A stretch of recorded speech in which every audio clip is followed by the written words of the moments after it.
My girlfriend once looked me dead in the eye and said, "You're just not attractive anymore." I just lost my job. I didn't argue. I just said, by then, she had no idea about my inheritance. She found out when she saw my new penthouse on Instagram. Her "I miss us" text is still my favorite screenshot. It all went down last month, and honestly, it still feels surreal. For 3 years, I was with a woman named Isabella. I thought we were solid. We lived together in my small 2-bedroom apartment, had our routines, our little traditions. We were that comfortable couple everyone assumes will last. I wasn't rich, but I worked in software development and made enough to give us a nice life. Good restaurants, decent vacations. I covered most of it without complaint. That's what you do when you're building a future with someone, right? Then, 2 things happened in the same week that flipped my entire world upside down. First, my grandfather passed away.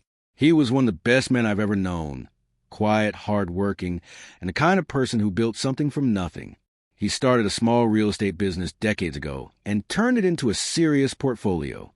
I was his only grandchild, and we were close. Losing him hit hard.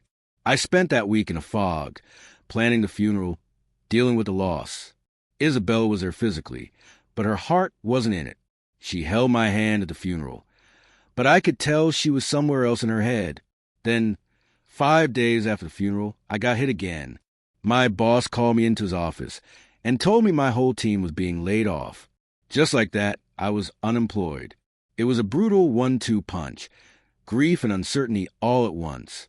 I came home that night completely drained. All I wanted was some comfort, some reassurance. I sat Isabella down and told her what happened. I expected at least a hug or a "we'll figure it out." Instead, she just got quiet. Her eyes shifted like she was doing math in her head.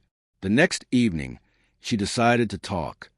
I was on the couch, laptop open, scrolling through job boards. She was just staring at me. Finally, she sighed dramatically and said, "We need to talk." I closed the laptop. "Okay, what's up?" She looked me over, then gave me this tiny smirk. Not kind, more like she was disgusted. "It's just, you're not attractive anymore." I blinked. "What are you talking about?" She gestured vaguely toward me. "This, the stress, the unemployment, it's not a good look. I'm attracted to ambition, to success. You're just not that anymore." I just sat there. No anger, no pleading, just numb disbelief. My grandfather had just died. I just lost my job. And the woman I loved was essentially telling me I wasn't worth her time anymore because my life wasn't shiny enough. There was no compassion, no empathy, just cold calculation. Something inside me clicked. The sadness, the panic, all of it just quieted. I saw her clearly for the first time. I nodded once and said, "By then." That was it. She looked stunned and furious. She wanted me to beg, to fight for her, to promise I'd bounce back and make her proud again. My calmness ruined her little power trip. "That's it," she snapped. "After 3 years, that's all you have to say? You made your decision." I said, standing up, "What else is there to talk about? I can help you pack." She spent the next few hours slamming drawers and tossing her stuff into boxes while I just sat there quietly. What she didn't know, and never would, was that the day before, my grandfather's lawyer had called me. My grandfather had left everything to me, his entire estate. The initial valuation wasn't even finalized yet, but the number they estimated didn't feel real. The lawyer told me to keep quiet until probate wrapped up, so I hadn't told anyone, not even Isabella.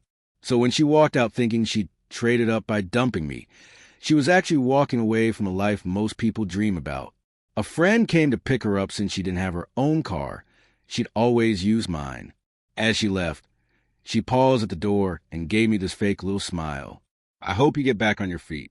I really do. It was so fake, it almost made me laugh. "I'll be fine," I said, and closed the door behind her. The silence that followed was perfect, heavy but peaceful. The very next morning, I called my grandfather's lawyer.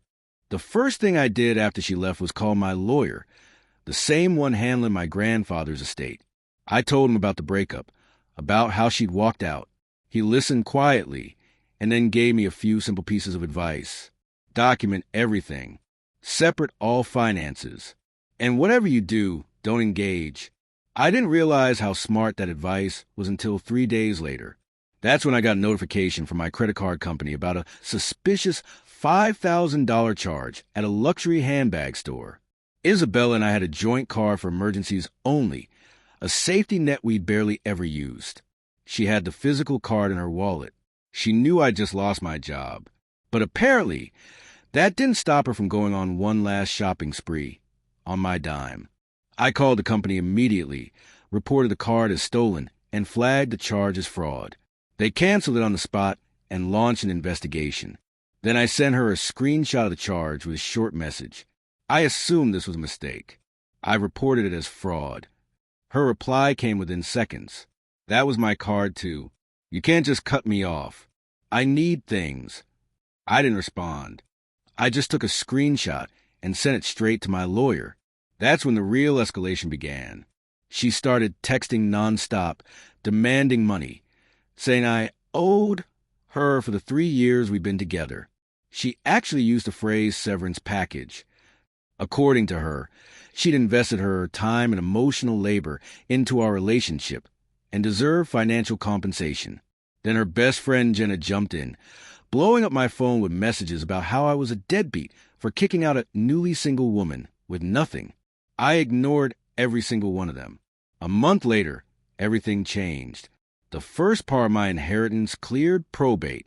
A massive sum hit my account, enough to make my hands shake when I saw the number.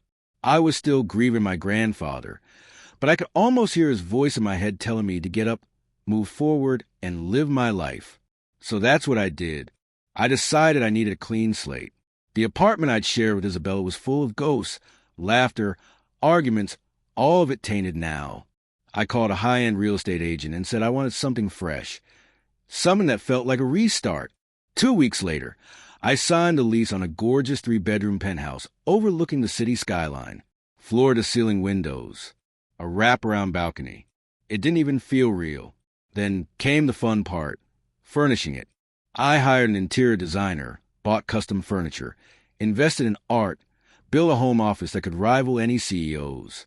For the first time in my life, I didn't have to check price tags. It wasn't about revenge. I wasn't doing it to get back at Isabella. I was building a new life, one she made it clear she didn't belong in. I made a new private Instagram account just for close friends and family, a place to share photos of the renovation and my new space. But I knew how small our city was. News travels fast, and I had a feeling it would eventually reach her. It didn't take long. One Friday night, I finished setting up my new home theater. I poured myself a glass of expensive whiskey, snapped a picture of the view, the city lights stretching for miles beneath me, and posted it with a simple caption. New chapter. No tags. No flex. Just peace. Less than an hour later, my phone buzzed. Unknown number. One message. I miss us. I just stared at it for a moment. After everything she'd said, you're not attractive anymore. You're not ambitious enough. You're not successful. Here she was, suddenly nostalgic. I didn't reply. Instead, I took a screenshot. It's still my favorite one. She called me unattractive and worthless when I lost my job. She tried to run up my credit card, demanded money, and acted like I owed her for wasting her time. And yet, one picture of a nice apartment was all it took for her to come crawling back. It wasn't me she missed. It was the lifestyle she thought she'd thrown away.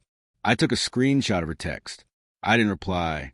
I just sat there looking out at the city lights, and I started to laugh.